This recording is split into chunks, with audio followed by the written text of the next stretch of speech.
Chairs, Dr. Vladimir Raibinin. We have him, he's already joined online. Welcome, sir.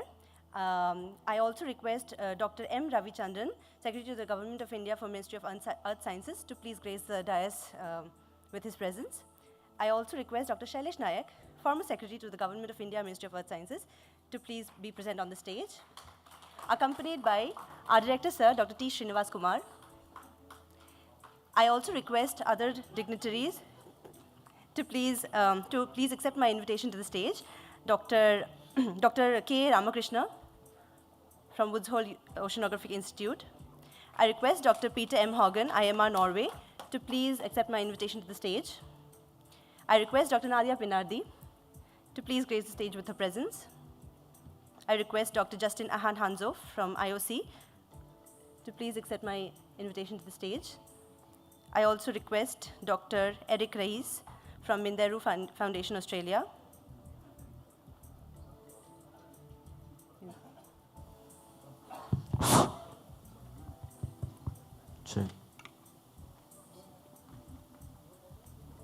I request Dr. Murthu Gude, Emeritus Professor, University of Maryland, USA, to please accept my invitation to the stage. Thank you, everyone. Oh, someone's here. Okay. Secretary? Okay. I would now request the Secretary to the Government of India, Ministry of Earth Sciences, Dr. Ravi Chandran, to please take over the session. Okay. Very good afternoon to all. I think you had yesterday, last 3 days, we had a fruitful session in various challenges. And you might have discussed with what are the challenges pertinent to Indian Ocean, which we will take it to Barcelona. So you might have discussed various challenges. Now we will listen from each session chair. So what is the outcome from each challenges or each session? Then we can consolidate. Then we can finalize the maybe what are the take-home message from Indian Ocean region for the global ocean or in the Barcelona. So I request first one is first challenge session 1, challenge 1 to 5. I think Dr. Ramakrishna, I think on behalf of Subha and Alien, he will present it. What is the summary of session 1?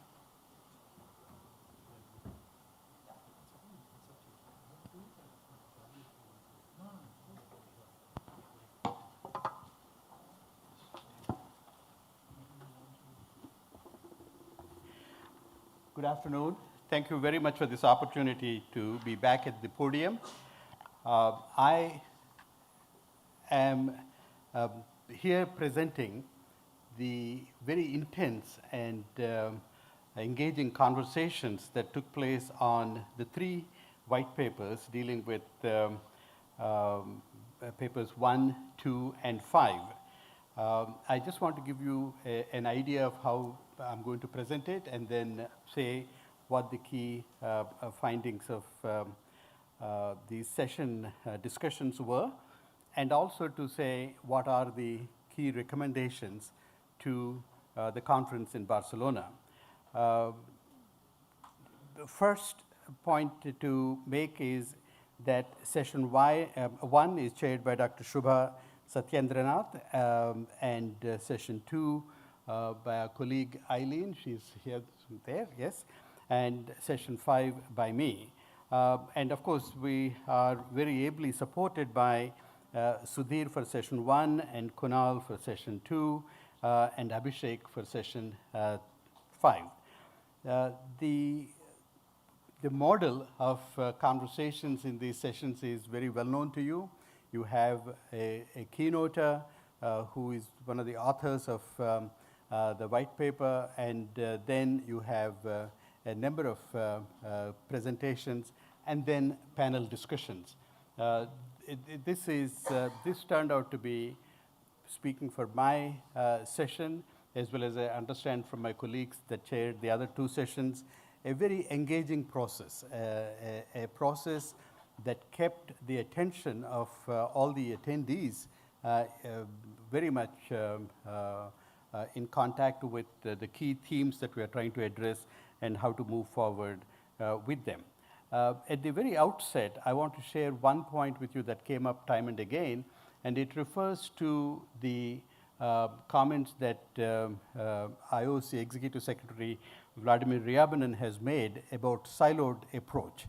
While we all agree that that is not helpful in the long run, many participants felt that dividing up these sessions into parallel sessions had approximately the same effect, that we are not able to understand and discuss topics. For example, people interested in ocean health are interested in, of course, what's happening to biodiversity. And likewise, people interested in any kind of large-scale experiments in terms of carbon sequestration, et cetera, are interested in the impact on ocean health, whether it is pollution or loss of biodiversity and so on and so forth.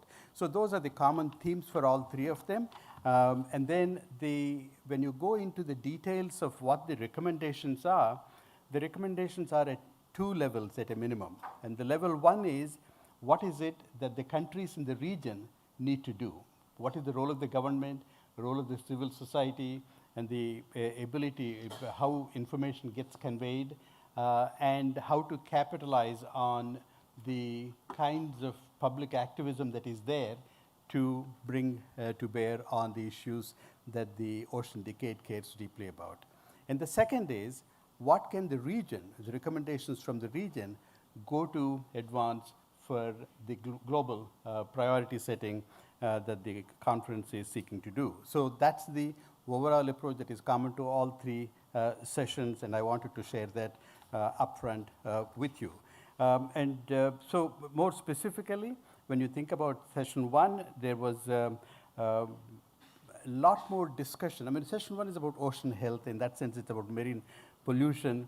So there are many things that are mentioned in this session. The white paper, there was no disagreement in terms of what was mentioned in the white paper, but there was a very strong sense that more needs to be added in terms of what is happening in the region. Whether it is in terms of structures like INCOIS or other entities that are there, they need to be given a special mention in that, and then moving forward with that.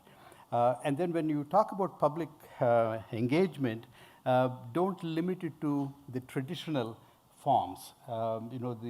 Go out to indigenous people, go out to people that are affected by it, and not just to civil society groups that are established as NGOs and so on and so forth.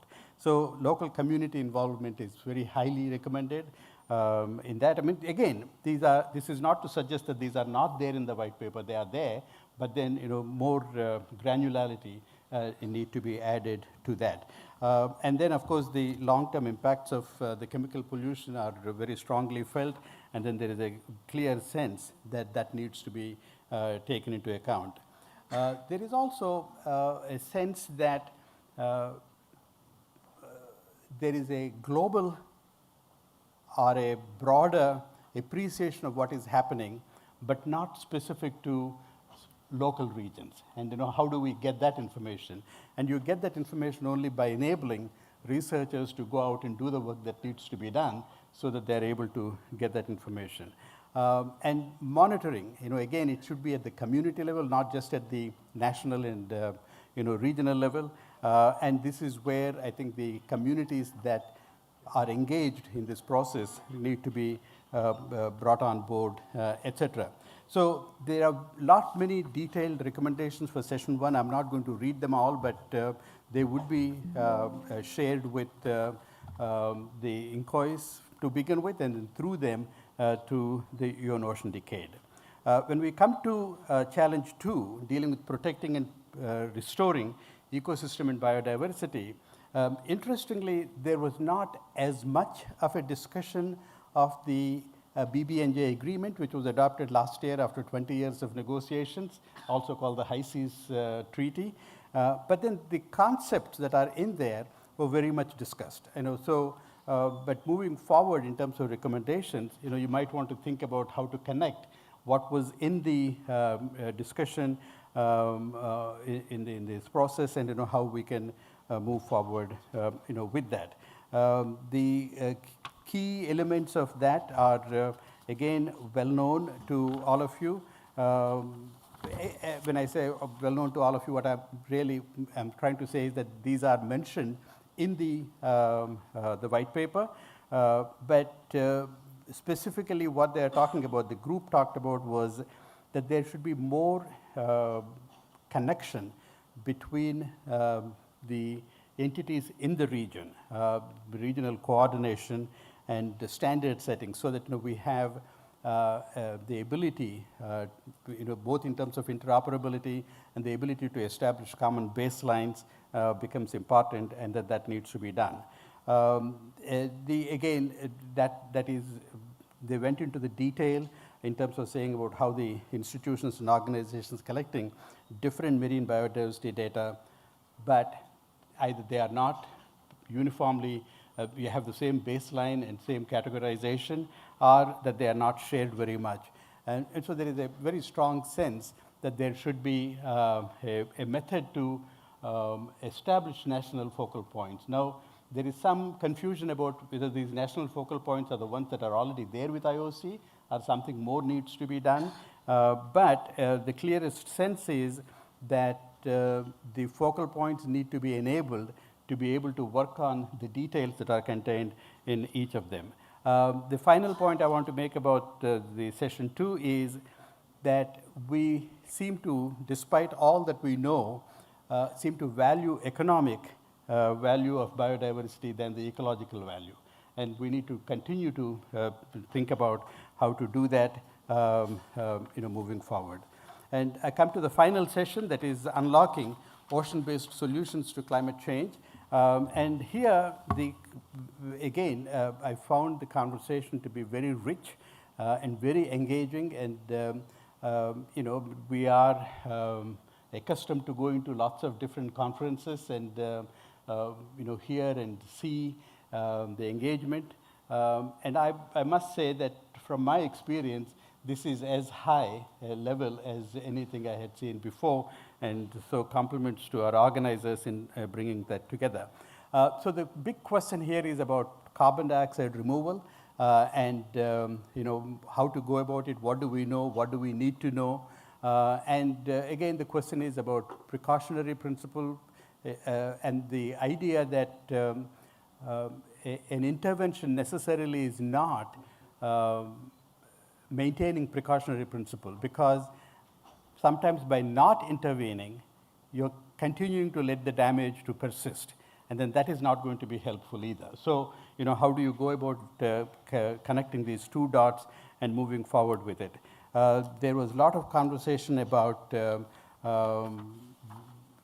the various reports that came out from National Academy of Sciences in the United States to the World Economic Forum most recently, and everything in between.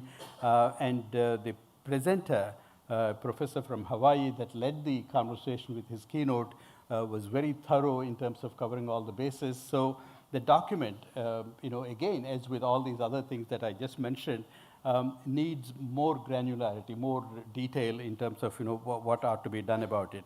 I don't want to go into greater detail in this because of the time constraints, but I do want to say that there was one young woman who spoke about Marrakesh, and she's from Marrakesh, but she talked about youth engagement, and this is really quite vital. And we recognize that, and INCOIS recognizes it, and also the POGO students that are brought here. And then they were very active in the discussions that went on in all these things. The final point is, there's one important point that I do want to mention, which is that in talking about, we need to be clear about both what the short-term impacts are and what are the long-term impacts. Are short-term gains versus long-term costs, and so how to connect those two things in terms of particularly using ocean for stabilizing the global climate system. So I will stop there, Mr. Chairman, and but I just want to say that the conversations and also my conversations with the other two chairs tell us about the importance that all the participants attach to this conference and through this conference to the conference in Barcelona. Thank you very much.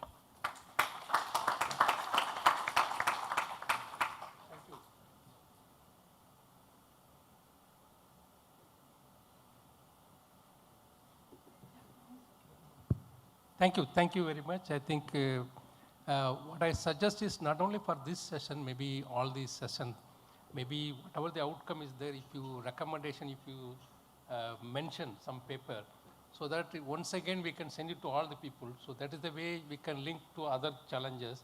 So it will be another opportunity to others to look at it, or their colleagues also they can look at it, so that we can fine tune the document before it goes to Barcelona. So that will be a good idea, better to share a one-page document from the summary, so that from that we can circulate to all the people.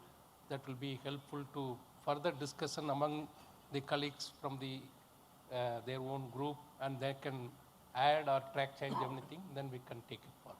Thank you very much. Thank you. So next I request the challenge 2. Of course, the challenge 2 white paper on, of course, the sustainable ocean economy. And I think I request Peter Hagen for presenting this summary.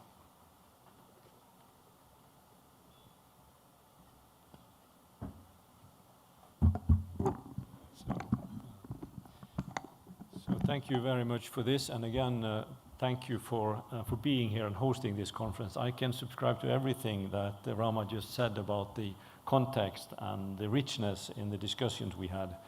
It was really overwhelming, and that applies to working or challenge 4 that I chaired, but also to the challenge 3 that my colleague Eric Olsen chaired. And I think this is not the right PowerPoint. Maybe we can get another one. Yeah.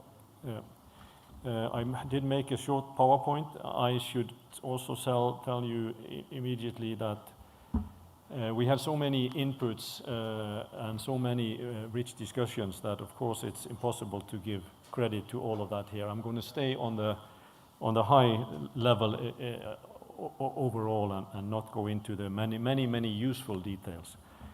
These sessions have shown me that being in a region like this one, which is not just any region either, it's a quite important region, is the right sort of level to discuss the challenges that we have in these areas of ocean economy and feeding. Because on the global level, yes, we can do something, but on the regional level, we see what the issues are and what are the key things.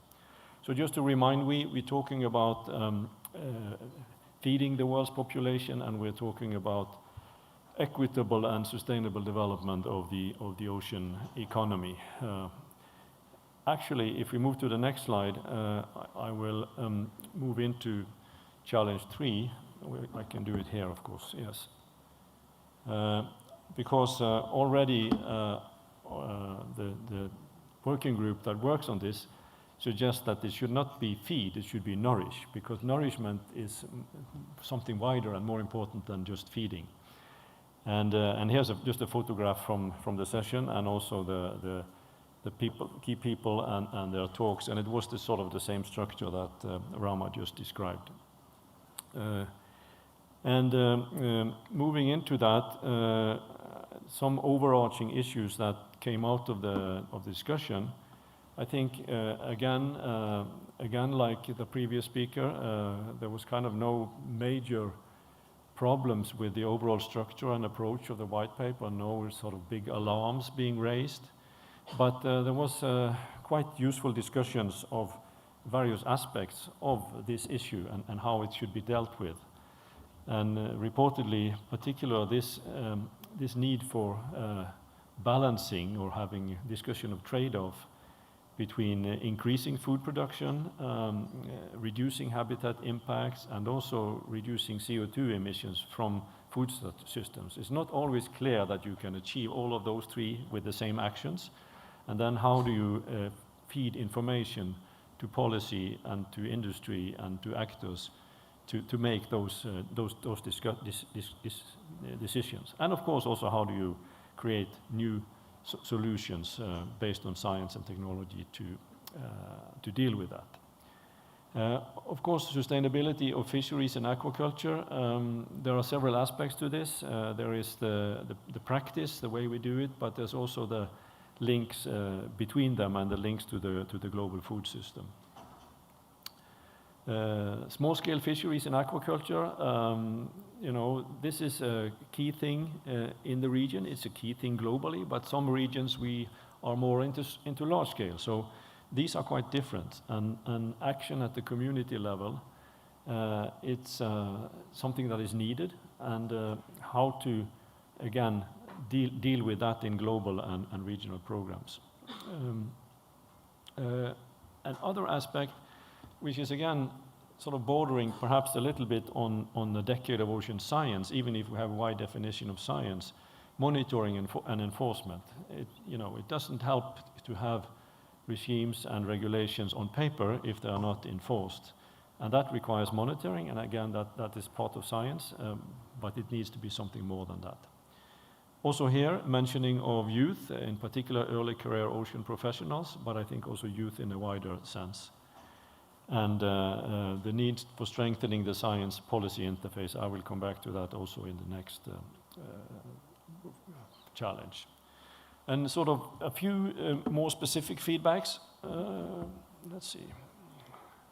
A few more specific feedbacks. Pollution, important, again, stressed in this region.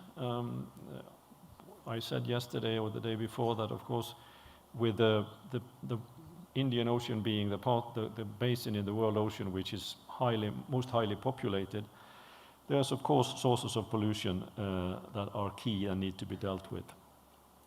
Also, quite interestingly, and I discussed that with my fellow, or the chair of this, Erik Olsen, the habitat restoration is really an active area.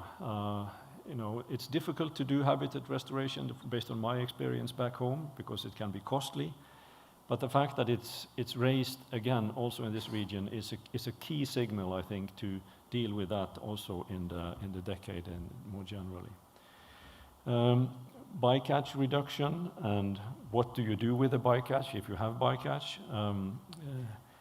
The reduction of waste and loss is related to that, but there's also more to that in the value chain. And then, I think this points back to one of the earlier points and also to the previous session, energy efficiency and renewable energy in fisheries and aquaculture. Then we need science to support trade certification, and that was also discussed. The trade certification, the regulations that are put on for export, import, to deal with that in an equitable way is also a challenge here. And then I'm interested to see that also digitization is coming up here, that actually in the value chain for seafood, that you can actually make digital marketplaces, and you can actually create some very, very useful improvements in the way we deal with it and the way we utilize the resources by using those technologies. Okay, switching to challenge 4, we have the title up here, Guiding the Development. And I've changed the symbol that is used in the overview of the 10 challenges from the Decade Coordination Unit with a figure which is hard to read here, but it's essentially the 3 Ps: production, protection, and prosperity that should be done in the right way. Again, a very well-attended and very strong discussion we had at this session. Similar structure, overarching issues, again, no big sort of red flags with the structure and approach of the white paper. But we have some issues with the data and knowledge sharing, the importance of standardizing those so that they work also for sharing. And you will, when you listen to some of this, I think you will automatically think, oh, this relates to some of the other challenges. And that is actually true. In order to have a sustainable ocean economy, there are many of the other challenges that needs to be addressed. For example, open source data platforms and capacity building. Marine spatial planning was talked a lot about. We heard about Mauritius, long-term work with that. We heard about engagement here in India. And the need to involve stakeholders and to also keep in mind that changing conditions like climate makes us need to update, and also changing actually economy sectors that come into it. And I just insert I picked one of the, little bit unfair to pick one of the view graphs from one of the presenters, but showing that this is a part of a structure where issues like ocean accounts and finance and various considerations need to come into place to make marine spatial planning work the way it's intended to work. We need to have the right players, we need to have the decision makers, and we need to have the data in front of us to make this happen and become really sustainable plans for sustainable ocean economy.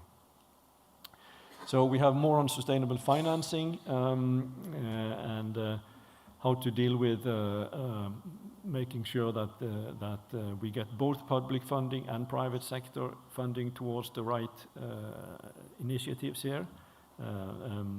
Again, sort of perhaps to some people expanding the limits of what's in a science program, I think this is quite important. Technology and innovation, not so surprising perhaps, and it goes with these things to new technologies and capacity building to actually use those technologies.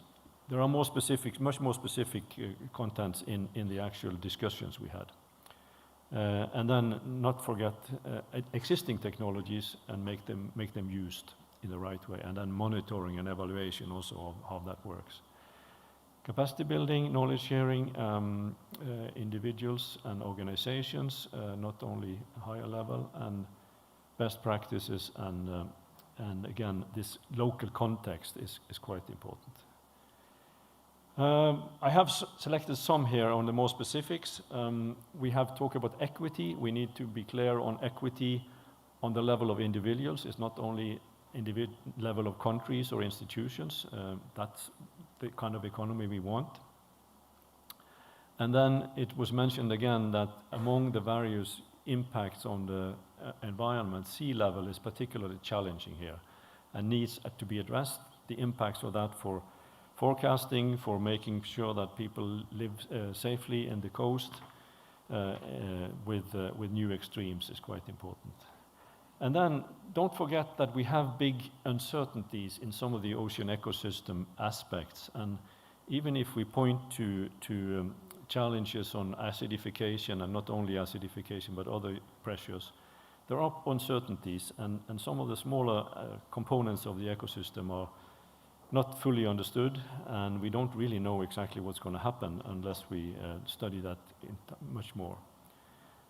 And then there are many different sectors, many different application areas for the ocean economy, but we should have some common principles, like getting baselines before trying to do something, by again having something that we can then elaborate. And then again for local conditions, needs and challenges. So I just end with one of the polls that I think provides a quite interesting message here. Which of these are the biggest limitation towards sustainable blue economy? That was sort of a question to the audience. And the point I would like to make here is that science is actually the smallest one of these. They pointed to data information, funding, infrastructure, and so on. So I think this is a credit to the people who were there. This is a group of scientists, and they say that we don't only need to make more science, we need to make use of it, and we need these other components to make a sustainable ocean economy. So credit to everybody who was involved, and thank you for that, and I'll stop there. Thank you.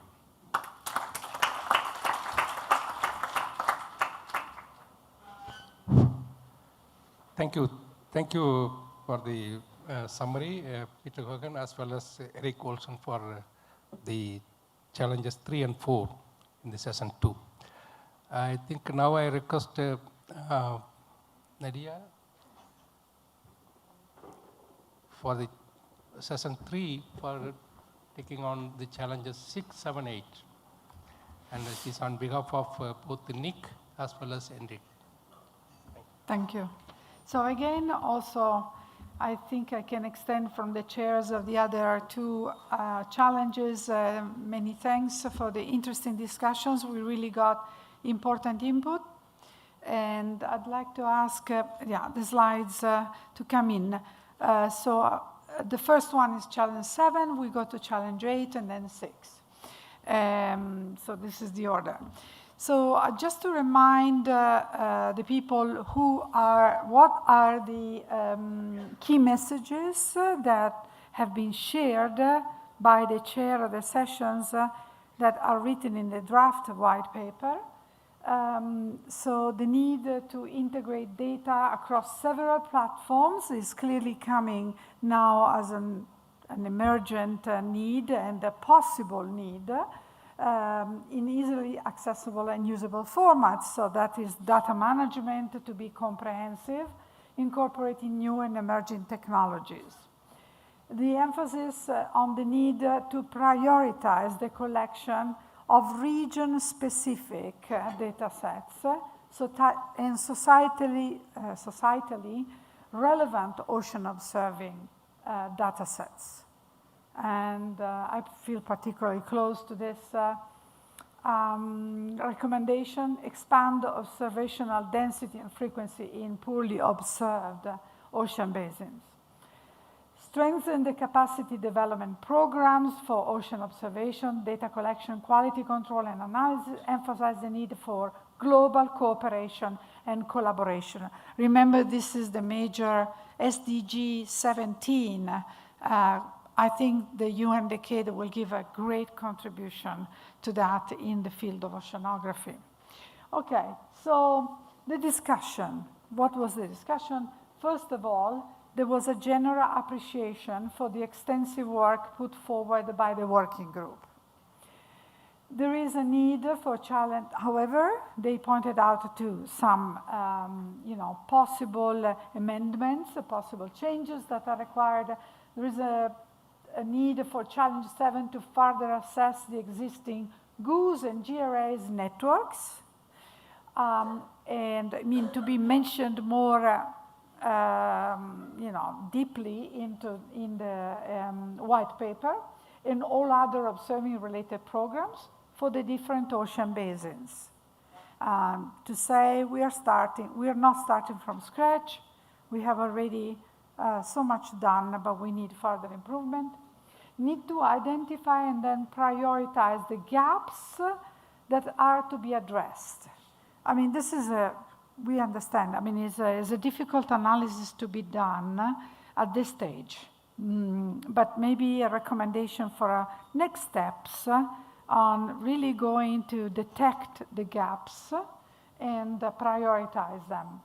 We need to develop an objective prioritizing framework. Here it is. This is particularly important message that maybe should be used for many challenges. How do we prioritize the objectives and the gap-filling actions in the decade? And some of the key issues that were identified also by the overall discussion were a particular attention for citizen science data collection. This emerged in many groups. Increase deep ocean glider observations and in situ ocean state observations. We talk about waves and more buoy platforms. I guess it was referring to Indian Ocean, but it might be extended to others. Microplastic monitoring was also put the attention. And then the relationship with the industry, that here is fundamental. We are talking about technological innovation in sensors, in measurements. Industry-led innovations for ocean ops should be better interfaced.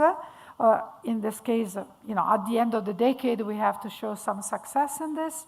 We have already some success, very evident, but maybe we should be pointed out more pointedly it should be more visible in the white paper. And the need for improvement of transparency and ethics in data collection. Also, this is another point that might be hidden in the wording of the white paper and needs to be elucidated. Okay, so challenge 8. Key messages from the draft white paper. So data is vital in research to mitigate pollution and for the ecosystem. Highlighted 5 strategic objectives for the data. discussed about coordination and interconnection for data sharing, show the established decade collaborative office, not collaborative, coordination office website that was launched recently, and saying that the coming 2 or 3 years, the target is to incorporate toolkits, training material, and visual assistance in the website. The ambition for 2030 is digital twin with 10 global base layers products, 10 local case studies, help docs, tools, and interface for data viewing and connection. And recommendation that data would be accessible to anyone and anywhere. So panel members, in general, appreciated the white paper and raised a few questions on the security of the data system, how data is disseminated, the copyright licensing of the data, policy on the data, and validation of the data. Okay, so these are common topics in data sharing, but they should be highlighted, I think, even more, maybe, suggestion. And here I have my overview of the pool that was done. So I took 4 questions out of the, I don't know, 6 or 7 that were given. What the first words in your mind related to digital ocean are? Sorry, I forgot the R. I had to synthesize. So it's clearly data, but finally we have prediction. That's a satisfaction for me, at least. But also, we have the more traditional data set up in the high level, like bathymetry, ocean simulation, and visualization. So I think that this is an interesting overview of the progress that oceanography has done and that will further be announced in the decade. Who are the key stakeholders to create a digital ocean? So this is the digital ocean, remember, challenge. Researchers, okay, 40%. Industry, 17%. And government. So the government, so the policymakers will use this digital twin as much as the research, because the digital twin are clearly knowledge, capacity building tools. They really help to understand some solutions, also some dynamical issues. In the old times, we were calling them a mechanistic approach in our very old modeling setting. But it is very important to understand.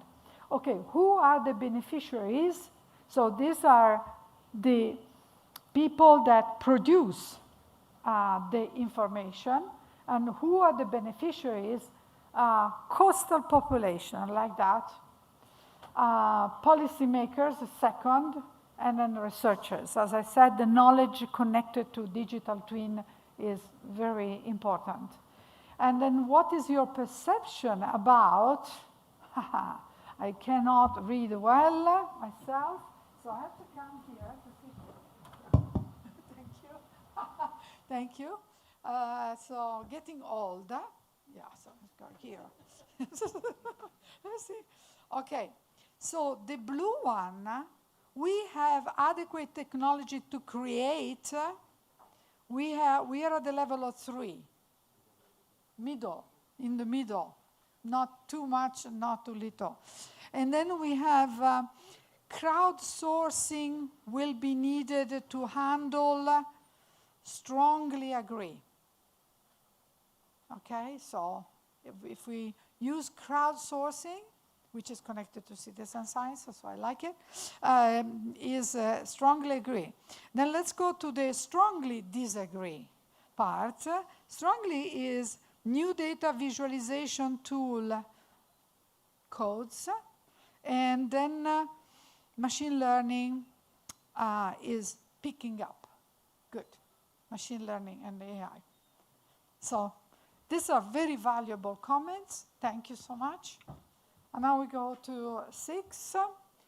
So I didn't, overview what I had overviewed myself in Challenge 6, but I just wanted to remind you we have outcome 1 and outcome 2, which actually were approved, so to speaking.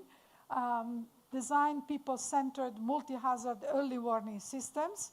And the outcome 2 is design adaptation planning strategies to increase coastal resilience, connected to marine spatial planning processes. Okay, so that's to remind you. And here are the results. We had a pool, and the pool this time was done on the review questions. So, we are now, the Ocean Decade has opened the process to review our white papers. And so we have key questions. And so we did our pool, or our, what is it, the name? Our questions on these ones. Is the strategic ambition clear and comprehensive? In the white paper Challenge 6. We had 12 simple yes, over 22 answers. But some of them were positive, but they said, strengthen relationship with coastal communities. So it's a point that should emerge more promptly from the paper. Concentrate on nature-based solutions. Prioritize the work for developing countries. So just make it a point. More focus on coastal cities. I'm very happy about this that came out because it was a little bit of a missing point in our paper. And then safety of coastal infrastructure as another key criteria for resilience. Then the second question is, are the data, knowledge, and information requirements addressed? So this time we have 8 over 29, so 30%. So I put it a color which is orange, not red. It's not full alarm, but okay. So I think we need to add, strengthen the relevance of compound effects in hazards, considering land, river, and ocean. And this is a point that is actually in the paper, but maybe we should make it more emerging. Local knowledge to be mentioned. Organizational changes needed to break the silos. Prioritize the infrastructure requirements and the open data. So these are 4 of the most synthetic inputs to our paper.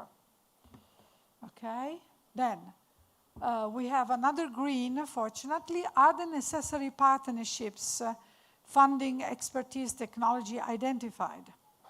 There is normally it's 50% okay, and the others are yes, but. So yes, but regional and local knowledge to be prioritized. Sorry about the spelling. Better, we should do better for physics and for bioecology.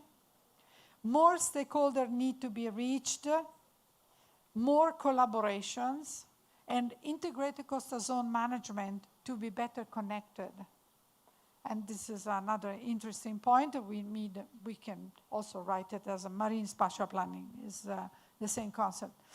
Okay, we go to the last one, which is a light yellow. So we are almost okay, almost 50%, but not of yes without any comment. But then there are comments. Are the needs for capacity development sufficiently addressed?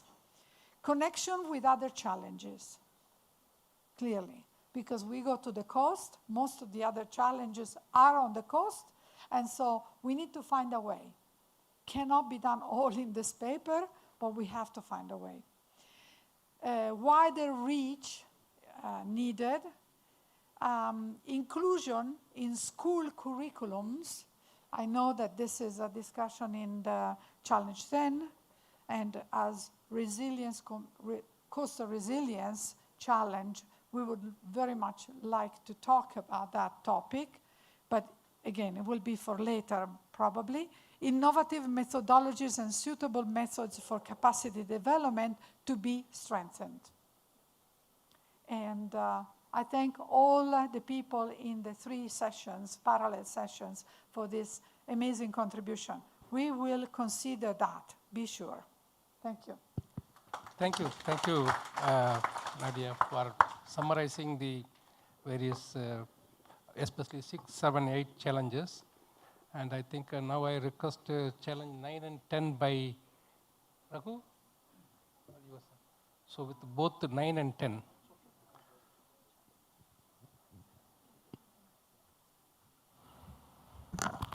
Do we have our PowerPoint? Rohit, right? Yeah. So I was looking at all these fancy presentations and then realized that they have had enough time to sit and do this. We just finished our challenges today, and in fact, challenge 9 finished at 2 o'clock. Rohit, who is already very skinny, hasn't had lunch because he was trying to summarize, and I'm asking him to add more things. So you have to realize that we are all hungry, so I'll try to do this quickly. I'll start with challenge 10 first, because that's what I was chairing. It's the changing of human relations with the ocean. There were 2 big questions at the outset. Why the hell was I chairing it? And nobody could understand. Srinivas understood, maybe. And then the second question Francis had raised was, who the hell will attend this session? And it turned out that, fortunately, all the young people, including the troublemaker Sofia Larissa, attended. And she took the old people to task, which was nice. So the other nice thing was so now I'm like Salman Khan. So fortunately, the chair and the co-chair of the working group couldn't come, so we had a young person, Mr. Ayamba, is he here? He made the presentation, which was another bonus for us, and he emphasized so I got the text from the reporters, and I haven't edited it, so don't pay attention to any grammatical mistakes. We are not native speakers, but we have good relation with the ocean, so bear with us. Emphasized priority drivers of pro-ocean behavior, which is in the white paper, as you know. Knowledge systems, education, communication, and cultural connections. Immediately, one of the questions raised by myself and somebody that I would not name who is on the stage is, who wrote all these words? They sound very much like Global North. Even though they were Global South engaged for good geographic and gender representation, a lot of the words seem little Global North to me. Okay. He also emphasized, summarizing the report, the barriers, enablers, and motivators of pro-ocean behavior. Priority actions and measuring progress, which is mentioned also in other themes where you need data, whether it's adaptation or these changing relations with the ocean.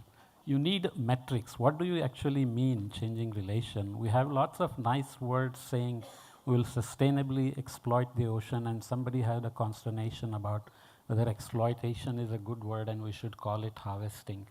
So either way, we have put ocean health in the middle and everything, human beings are around it, and then we say sustainable. So does that make us sustainable? So on land, the need for adaptation has been the critical local risk that you need, which IPCC is not providing and has no plans to provide because they are busy making more scenarios. So who will give this information on land is not clear, and it's even less clear on who will give it for the ocean. And things like heat waves, even if you get early warning, what can you do? So how will human pro-ocean can be built without such early warning, early local risk information. That's the key thing. Priority actions and measuring progress. So that's what I just mentioned. You need, what are the key actions? How are you going to prioritize and decide them and mainstream them into funding? You know, funding is a big problem. So unless you mainstream and find space in the fiscal macroeconomic budget issues and so on, how do you prioritize and enable these actions? And the resources required, and you need again, to measure the effectiveness and efficiency of your actions, you need performance indicators. So will that be done because it's in the ocean and you have exclusive economic zones and open oceans? So who's going to do this performance indication, and who will be responsible if you don't meet these performances once you define them and let's say manage to fund them even, right? So long way to go. Need of a human matrix to identify relationship with the ocean and data required to measure it. Again, this comes to human relationship with the ocean. So I don't think ocean cares about our relationship much, but we care about it, so we have to make sure that we know what we are doing. The example I gave was that we are sitting on 30% of the surface area, but we are hammering the oceans pretty heavily, not in the coastal regions alone, but also in the open ocean regions. The example I gave was that the Middle East is warming, it is shifting the winds over the Arabian Sea, which is causing floods, heavy floods every year over Pakistan. So we hammer the ocean and ocean hammers us back. And now we are going to change this relation. Can we do that without changing our behavior on land very seriously? So that's a key performance indicator for human relation as well. And move out of human-centric thinking practice. So this is about how many of you may have heard of Herman Daly, who said, we cannot think of economy and environment and sustainability as three things with some Venn diagram, that environment is actually outside and we're all inside it. And this is even more true for the ocean. So we have to somehow put ocean in the center and see that we are the one exploiting it, and nature doesn't really give a shit in that sense. What we can innovate to undo our wrongdoings to the ocean. So that relates to other challenges as well in terms of skill, knowledge, and technology for all. So those technologies have to be more than just words about sustainably harvesting the oceans. So the next slide, please. Yeah, so this is still continuing with challenge 10. The major issue on the process of conservation and restoration, so these came from the presentations. The first was a summary by Mr. Ayamba. So here there were 4 speakers, and again, Isabel, a young speaker, gave examples from the ground. So norms, rules, and punishments need to be included.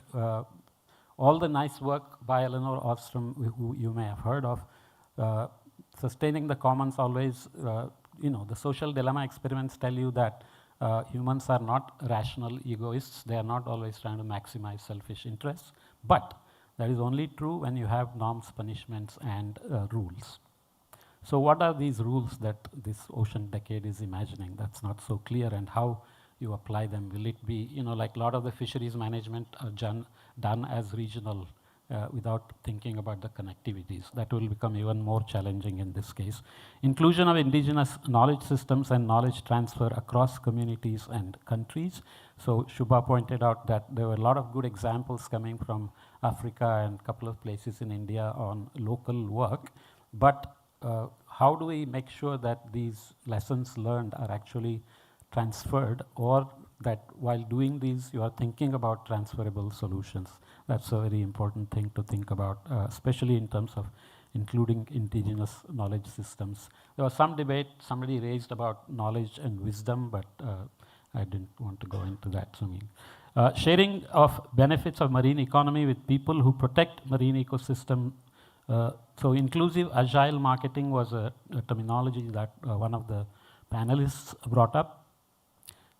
Since we don't know much about it and the specific context in which it happens, you can take the other part, sharing of benefits of marine economy with people who protect marine ecosystems. So there are many people who have relied on livelihoods, Sundarbans or artisanal fisheries and so on and so forth, who were somehow, I don't know if you can say they were more in harmony because Larissa will say old people were never haven't done no good, right? Is that your message?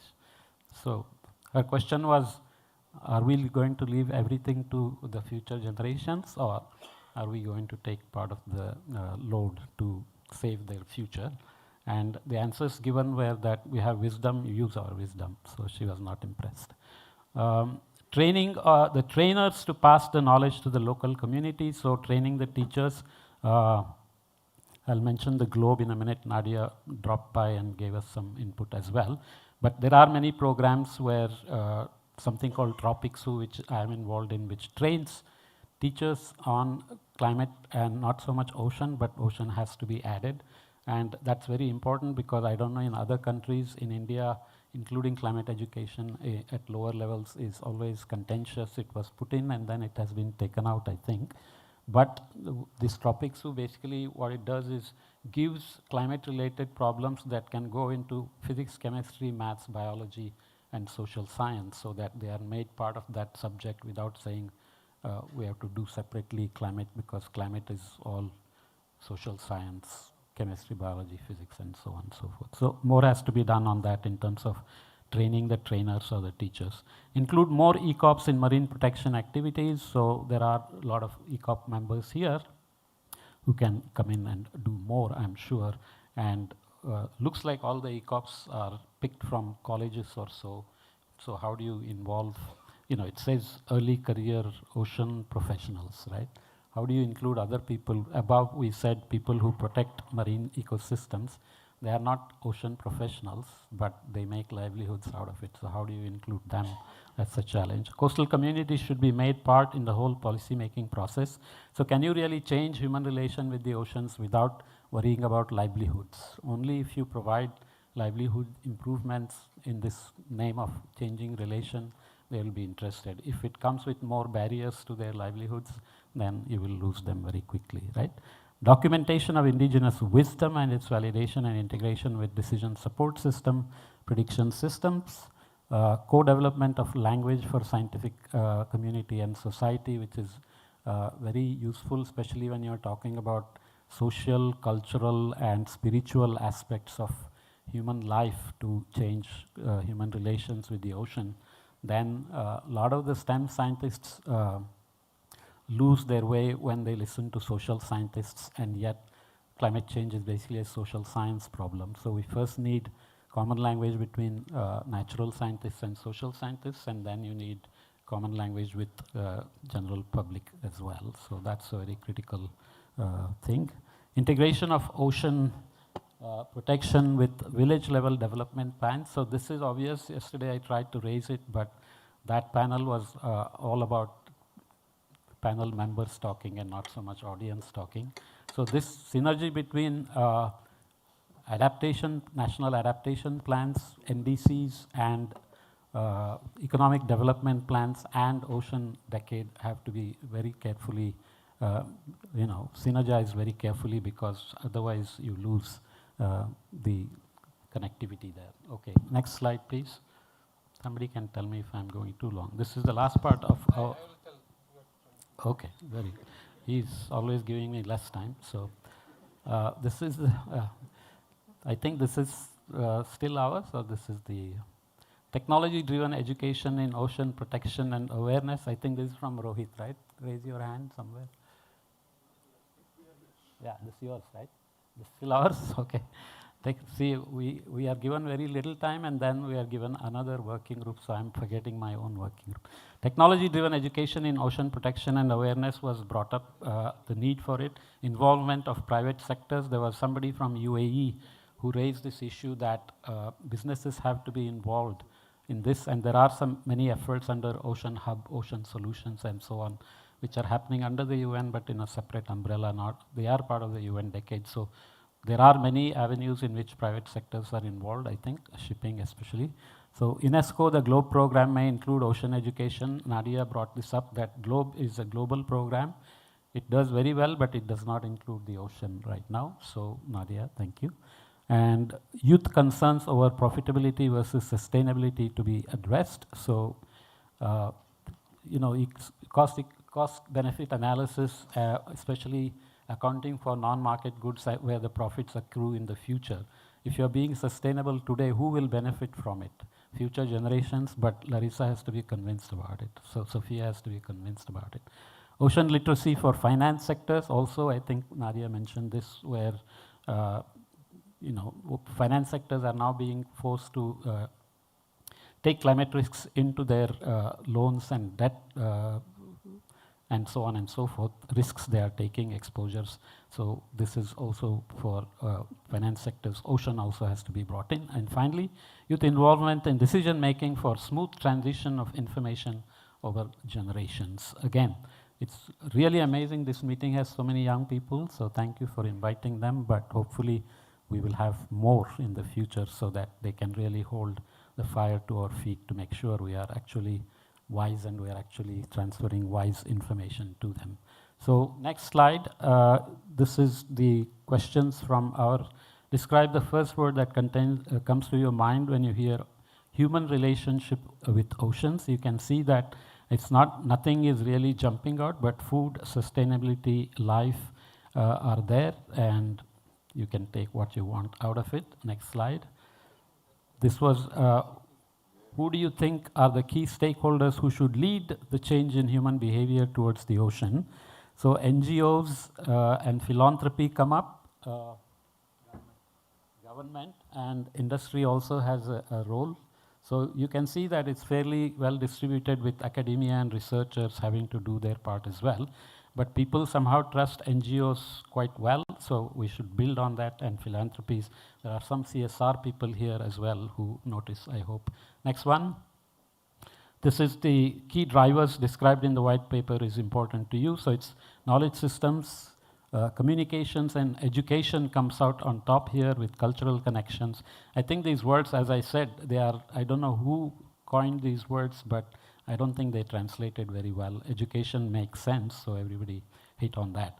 Communication is used very widely now. I don't even know what it means, because every newspaper, every day, in every language has some climate story, but we still keep saying we are not communicating enough. What the hell do you want to communicate more? So next slide. Which of these are more important to catalyze human behavior harmonized with well-being of the ocean? So we have to worry about the ocean now. So mental, I have serious mental problems. Emotional, physical, and spiritual motivation. Again, the words that didn't make sense got the smallest share of the votes, but it tells you how people in this small sample are thinking about it. Next slide. What is your perception on these? So you have the ocean decade, so there are a few things there. I don't think I'll bother with this. This is a nice colorful plot that is produced by AHA Slides.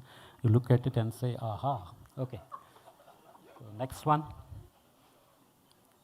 This is from now Rohit, right? Yeah, okay. He's my good friend. Go eat lunch now. Yeah.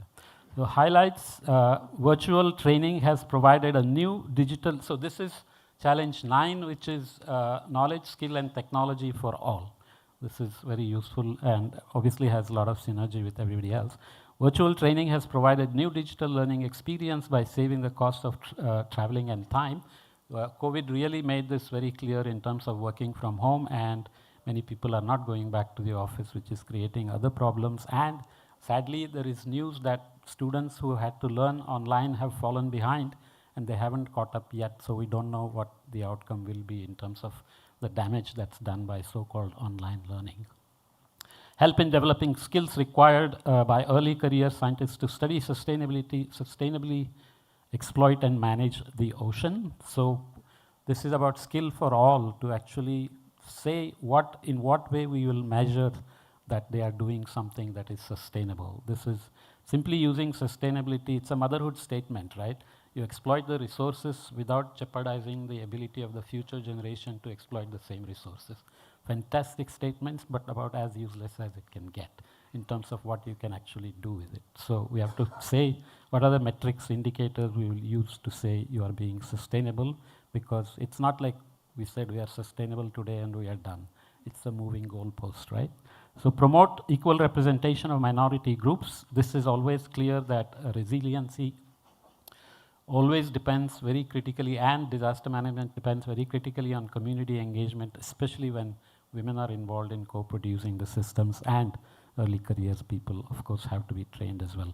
Encourage constructive multi-directional partnerships. So this is the theme that has run through all working groups in terms of the need for multidisciplinary, interdisciplinary, transdisciplinary, multi-directional, and so on. Encourage innovative solutions, and obviously with AI and robotics and nano and so on, there are infinite opportunities.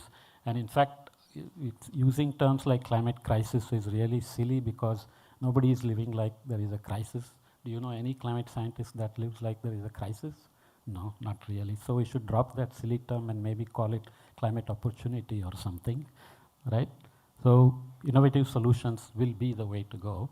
Then you don't need to worry about whether you believe in climate change or not. You just find solutions. User-friendly training, obviously, and community engagement, which we repeated. The challenges they identified: regular engagements among trainee users, time zone difference. So this is a practical solution when you want to have these kind of international meetings, especially you want to do online, then you have time zone issues. And even when you have it together, somebody comes late, is having jet lag and sleeps through the session. So you have to be careful. However, the virtual training limits the social engagement, and the practical exercise is limited to the open source software. So the practical difficulties again about how to train people from all over. This requires much more thought on how we are going to do this. Okay. Finally, selection of high quality candidates. This is tricky because if you want to do climate training, do you really need STEM background students, or do you want to take social science students and train them in climate change issues and solutions? Because honestly, climate change is a social science problem, not so much a natural science problem at this point. Okay. So did you include the results from the survey? Yeah, go ahead. So capacity building came out here as a big one in terms of skill and knowledge sharing.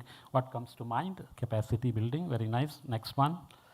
What do you think are the key ocean stakeholders other than students who may benefit from capacity development? So NGOs and philanthropy and government come up again. Industry, researchers, and academia come up again. I guess this looks similar to our survey. Next one. Which of these key milestones described in the white paper matter more relatively as per you? So we have equitable representation, skill development, infra, tech exchanging. No, I have to read, no? Equitable funding distribution, and the biggest one is skill development, and second one is enable funding. So everybody is worried about funding. And please note that this is not for publishing GRL articles. This is for milestones described in the white paper on skills, technology, and knowledge for all. Okay.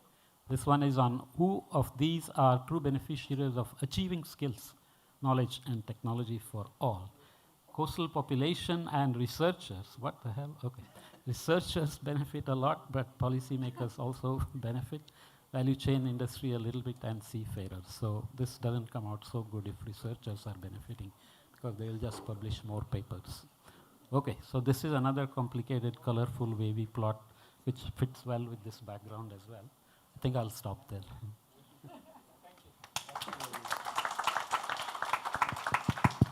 Thank you, Raghu. I think this summarizes all the main 10 challenges. Maybe now, quickly summary, we will hear from Indian Ocean Regional Special Session as well as some other 2-3 sessions quickly. Thank you, Chair. I know we are running a bit late, so I'll try to keep this really quick. So this was the session on Indian Ocean regional initiatives. Having discussed all the challenges in the other sessions, this session was put in there to actually get some focus, discuss what are the regional initiatives in the region on, people and, intergovernmental organizations or, institutions which are working in oceans. And then, how do we actually make sure that all these organizations work together actually to ensure that we are doing, what needs to be done for the UN decade. So starting with, we had good participation in this session. We had more than 50 participants, and then a lot of whom were again young career ocean professionals. So we initially discussed what are those main things that happened in the Indian Ocean region. So for example, say starting from IOE 1, which started in 1959 to 65, which was followed by a lot of other, experiments like the US JAGOFs and the BOBMEX, RMEX, and MONEX, and so on and so forth. And then we also looked at some of the initiatives that started much more recently in the past, kind of couple of decades, where we actually thought that, Indian Ocean Goose, the setting up of Indian Ocean Goose as a GRA, was an important thing that actually triggered a lot of actions in the Indian Ocean region, and that happened around in 2000s and until 2002. Then we had the Indian Ocean tsunami in 2004, which again triggered a host of actions on improving observations and setting up the Indian Ocean Tsunami Warning and Mitigation System with tsunami service providers and national tsunami warning centers and so on. And then the IOGOOS, which then over the years triggered a lot of activities, like for example, the coming up of Indian Ocean Observing System Plan, which we have 2 versions of which now, which all the countries in the region and outside the region contribute to in establishing this observing system as per that plan. And then we have bodies like Indian Ocean Regional Panel, then the Cyber, Indus Resource Forum, which all looks at, financing this plan, if I may say so. And then you have Cyber, which talks about biogeochemical ecological research. And then again in 2015, we have the IOE 2, which actually is running into its second phase now. Then we have, in 2016, then we have this reactivation of IOC Indio in some sense, and then which has eventually led to, upgrading this IOC Indio from a subcommittee to a subcommission. Then we have the coming up of Category 2 centers in the region, in Iran and India in 2017-18. So there were several things which happened, which we all took, cognizance of as a group. And then, of course, this is not an extensive list, but we know that a lot of things are, activities are being done, pursued under these mechanisms. I'm not looking at the slide, so if you want, just go to the next slide, please. Yeah, that's the speakers. Next one, please. That's some of the pictures from the session. Next one. Those are some of the organizations that were represented there. You'll see a lot of, organizations, government organizations, academic organizations, industry partners, and so on. This was what I spoke about. Next one. Okay, coming to the key findings, I'll just take 3-4 minutes now. So what we realized was all these mechanisms that we mentioned here, though not very elaborate, they have helped in actually bringing together a collegial kind of environment wherein experts from within and outside the region could come together to discuss science issues that are relevant to the Indian Ocean region. So the recommendation that came out was actually, whatever the mechanism is, we should support the continuation of such collegial discussions, whatever be the cost. So that's because those are some things that have worked over the past 2 decades, and we need them to be, these groups to be powered up and then working over the remainder of the UN Ocean decade.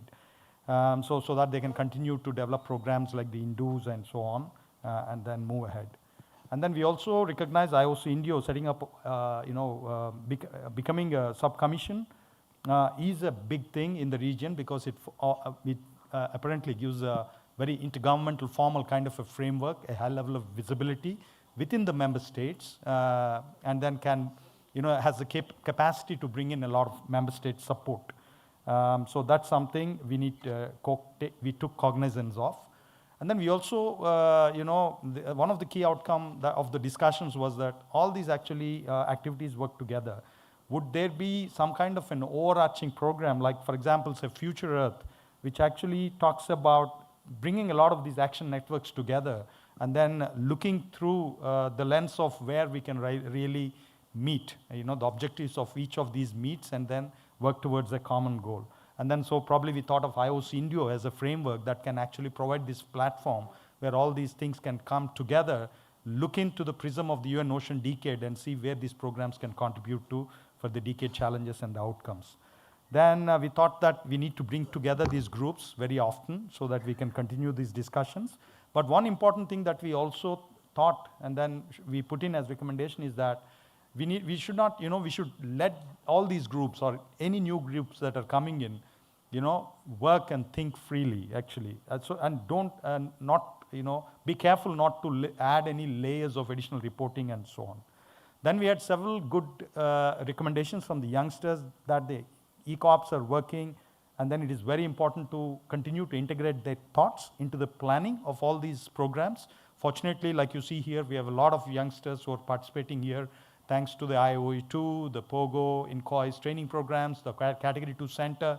Several of them are attending trainings here. I think we should continue to do that. And it's important one thing that came up was on the observations, the biological observations, it's very important that we do. They are not enough in the Indian Ocean region. We should prioritize ocean health as well as human health, because both of them are closely linked. And in the region, Indian Ocean region, which is so populous, this is very important. And then we also have discussed about how some key programs, like for example, say Chlorogen or the Category 2 centers in the region, have kind of created a glue for several stakeholders, be it researchers, experts, or students, to come together and then improve capacities in the region, and also, look at these programs. So we also looked at some of these programs, how are they contributing, like regional mechanisms, like say, for example, RHYMES, how are they contributing to these decade challenges in the region? And then we talked about how important it is, like other speakers spoke before. Some points are very common. Like, for example, how do you measure, when you talk about decade of ocean science for sustainable development, there are certain indicators to measure, how are we meeting the SDGs? But then how do we link those very closely to what is happening, in the UN Ocean Decade? Some of these actions, contributions, how do we actually link those indicators? How do we first develop indicators? How do we measure them? That's something which has come up. And then capacity building through cruises. Ocean data management is important within the region. Again, it also came up in the other challenge which spoke about data, importance of setting up, mechanisms where data can be freely, it can be collected and then shared, of course. And then we also talked about, now we develop these science and then it leads into policy. But then policy to practice is something which is, again, a gap within the region. So linking this across science to, the policy to practice is something we need to continue to think about. And then the other thing that came up was actually then linking to communities. It's not that it stops with the practitioners. How do you engage communities in the region to build, capacities and programs which contribute to the decade outcomes? So that's what from the regional, session we have got. Thank you very much for your attention.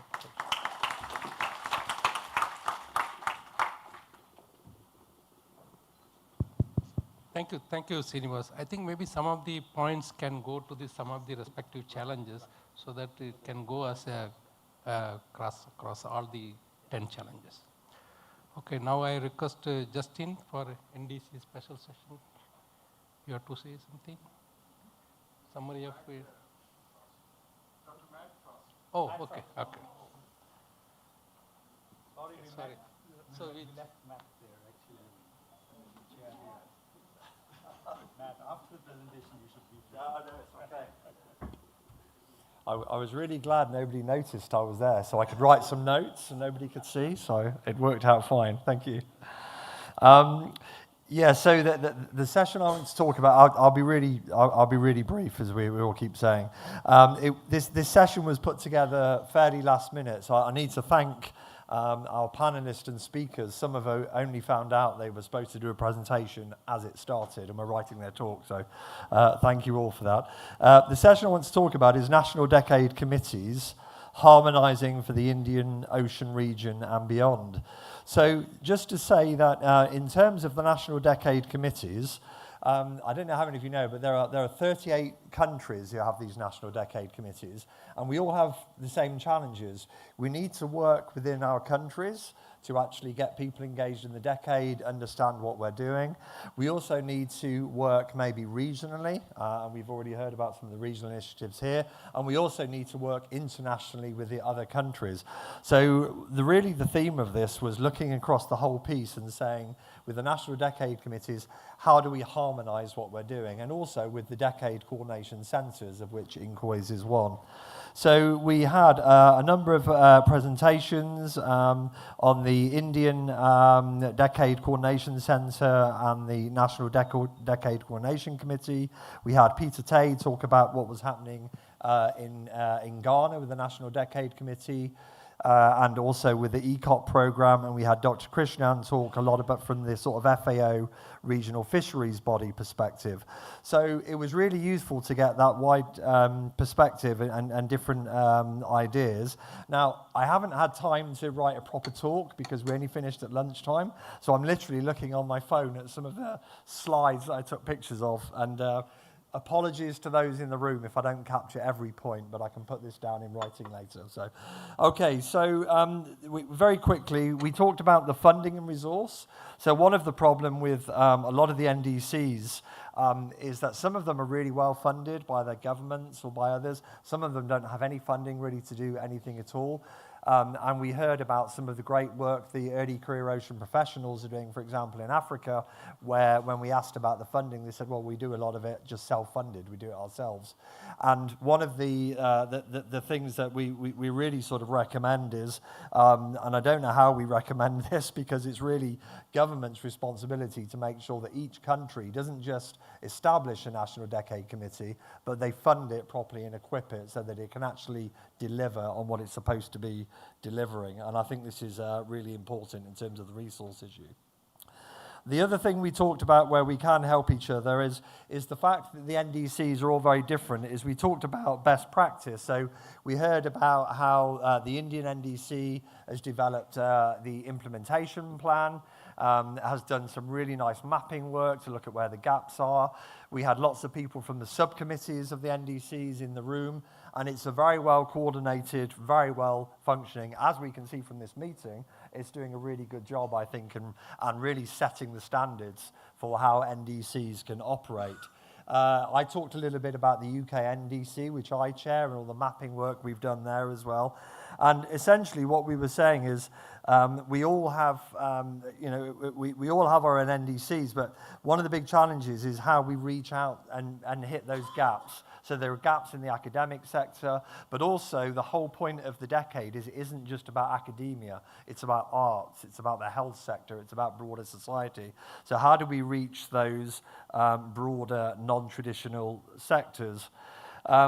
Now, I do think that hearing what's happening in India, and as I said, I shared a little about the UK, and we heard about other places as well, there are some really nice ideas, and we should be able to share these with each other so that it becomes standard, that all the National Decade Committees around the world can sort of know what works and what doesn't. So we talked about how we share best practice, and I'll come back onto that in my final point in one moment. But that is something we need to do. We also talked a lot about harmonization. So we had a really good talk about the regional fisheries bodies. And at the end of the day, within the UN program, you have the IOC, but you also have the FAO dealing with fisheries. Now, they've kind of got their own processes, but we need to work together because we heard about the regional fisheries bodies and all the data and information and advice that's available within that, and that needs to be much better aligned with the IOC mechanism. So the NDCs, for example, are working with the RFBs. Apologies for all these acronyms, it's a nightmare, isn't it? But we're all used to working with them. And we talked about how that could be a really good way of basically harmonizing things, is not just within the IOC framework, but with the regional fisheries bodies as well. We also talked about common practice. In the discussion, it came up that one of the things we need to do, like with indicators, we've heard a lot about indicators. Well, why not all coalesce around internationally accepted and recognized common indicators that are measured in the same way, that we monitor in the same way? Just practical things like that, which will really help us work together as NDCs and beyond.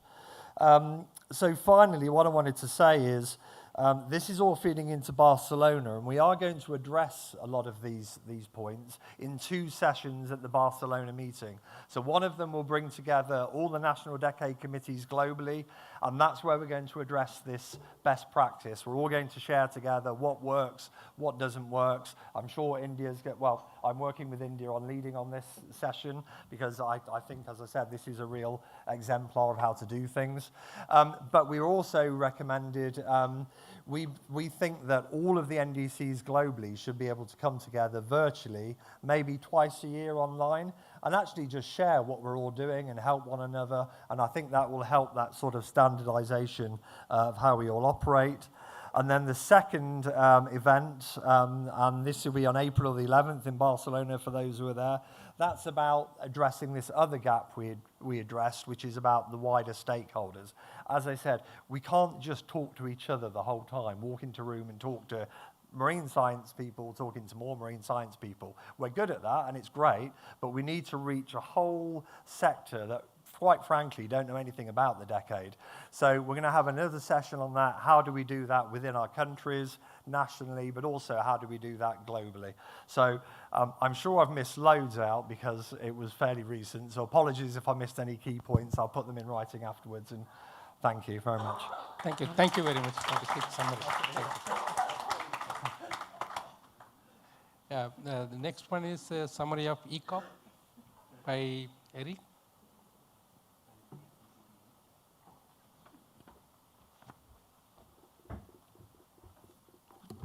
Good afternoon, everyone. Thank you for the organizing committee for giving us a voice. Also pretty late, so I don't have slides. There are the RMC over there, and a lot of fantastic work that is in showcasing how early careers actually making change on the ground. We talked a lot about ocean literacy, behavioral change. How do we exchange data and technology among early career researchers? What are the opportunities that we have to give to early career researchers? The Global Ocean Observing System really nicely acknowledges that data and technology are a vehicle for change across all different challenges. So are early careers. These will and are a vital component if you want to create change across all your decade challenges. One of the questions that came up this morning was, is the decade enough time, 10 years? Is that going to be feasible to realize all our challenges? We're kind of halfway, probably not. So the young minds, very sharp, are your solution. They need to be embedded. You need to empower their voices. They need to be active in all the acronyms that Matt just mentioned. And you have to give them opportunities. They're there, they're on the ground, they're have different networks as well. They also have their own acronyms, but they have been talking in the last 2 hours that we had yesterday about equity, about inclusion, about breaking down silos. Young minds, they don't care about data. They will just share it. They will just talk. They will go on WhatsApp. They will go on LinkedIn. They will connect much faster than we have ever seen. In 2015, in Goa at the IOA2 symposium, we started in a circle on plastic chairs. And one of the questions we had yesterday, have you seen change over those 9 years? It has been phenomenal. We started with like a Facebook page. Facebook is outdated now. And we're working with machine learning, AI is integrated in our society. Sure, the pandemic has helped kind of revolutionize how we can communicate with each other. But over 9 years, it has gone really fast. And so I would like to just end that please empower the young generation. Thank you. Thank you, Eric. Thank you very much. I think time is running short. Maybe now the next, I think the speaker is maybe Vladimir. So key takeaways to Barcelona, you have any sense of summary, abstract of the summaries? Vladimir, are you there?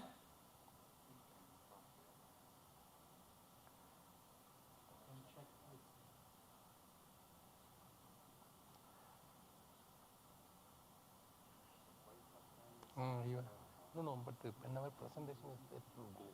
He's there. Yeah. Yes, Vladimir, are you able to hear us? Yes. Yes, I am able, and I hope that you can hear me too. Yes, yes. So, indeed, this is a big challenge. Many thanks, Dr. Ravi Chandran and also Shailesh for giving me the floor. Well, so, definitely this session is how to create the ocean we need. And, this is indeed, I have to summarize everything that I just heard. And I will do it in trying to break the silos, indeed. That was mentioned several times.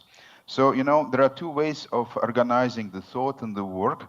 And there is one way would be very good for kind of highly granular activities. That will be top-down reverse engineering.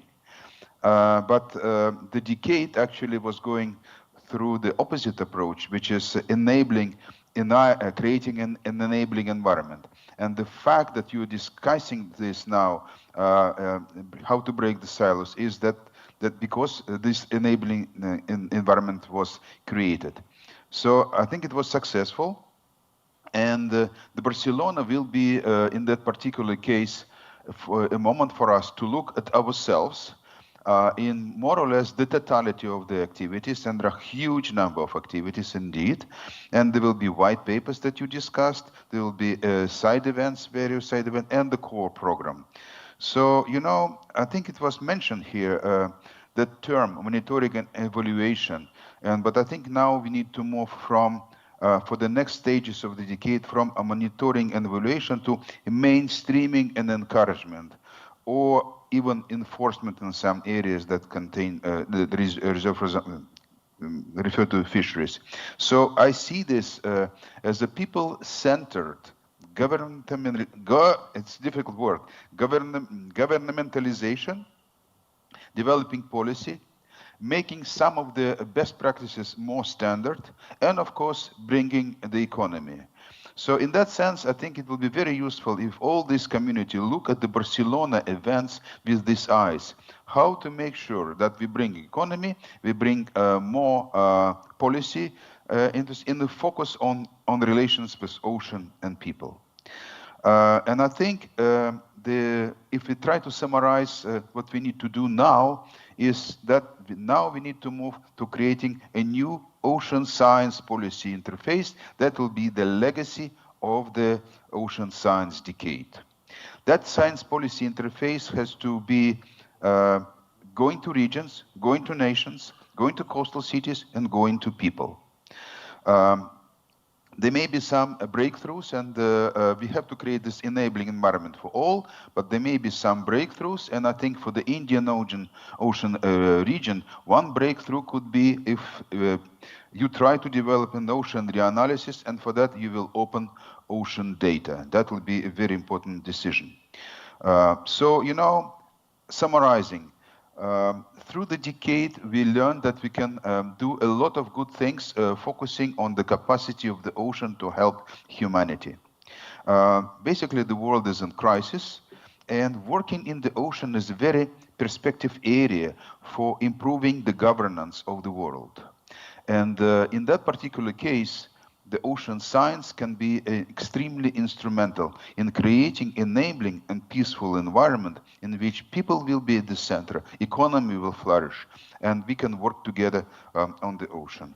So if you go in this direction, I think there will be big outcomes, and this will be probably making the Barcelona conference so successful that we'll have the second phase of the decade that will be not only starting this as a public movement, but also creating conditions for converging towards the end of the decade, towards the ocean we need in terms of the science, organization of science, policy, economy, and people. That's how I see the future. Thank you. Thank you, Vladimir. Thank you very much. So now the next concluding remarks by Dr. Shailesh Naik. Before that, I thank all the session chairs, panelists, and participants of all the various sessions and contribution to the what is called Indian Ocean region input to the Barcelona. I think as I mentioned already, please, all the session chair, once again, I request you make one page what are the recommendations, so that we can circulate once again, so that we can finalize, fine-tune once again before going to Barcelona recommendation from the Indian Ocean region. With this, I request Dr. Sai. Thank you. Thank you very much, Ravi, and good to see you, Vladimir, after a long time. And I will start from where you left. I think the thing which you said, that world is in crisis, I fully agree with you. But I would like to add that this is not the first time, and if I recollect correctly, about 165,000 years ago, there was in Central Africa, there was a drought and the cold climate, and the first migration started, and they reached to the ocean, and they got fish as for survival. So I think we always looked at the ocean whenever there is a crisis, and I think all the time ocean has saved. Not only that, it also provides us an ecosystem, provides food, energy, and many things. And I agree with the excellent presentations here, which is very pertinent to this subject. I would like to make only 4 points in this. The one which is very important and which is raised, that how do we measure the sustainability indicators or approaches. I think we have to depend on the ocean observations, our understanding about ocean science, and the modeling which we do. I think these are the 3 areas which will provide us how do we do the sustainable indicators. The second thing is the capacity building was talked quite a bit, but I think we have to look this capacity building not only at individual level, but also at institutional, national, and regional levels. I think this is very important for the ocean, sustaining the ocean health. And we may need certain kind of a system, we talked about the accounting system, for finding out the benefits of the ocean. But I think there are a lot of disparate data. We talked about environment, we talked about economy, we talked about ecology, also about the social indicators. So we need a system by which we integrate both the information coming from science and the social science. And one possible way, I'm not very sure, but one possible way is what we discuss as a digital ocean, which will probably provide us a platform to integrate the social, economic, and the environmental data. And lastly, I think many things have been talked about, the communication, and I think it is necessary, and I think the last speaker also mentioned that not only the marine science, because the stakeholder in ocean is not marine science, but also the business people, industry, civil society, the governments, everybody has a stake. And how do we communicate to them about the ocean is very critical. And lastly, I think this is an opportunity for us to renew our commitment to the ocean and to the planet of Earth for the benefit of the mankind. I think this is a great opportunity and we should grab it. Thank you very much.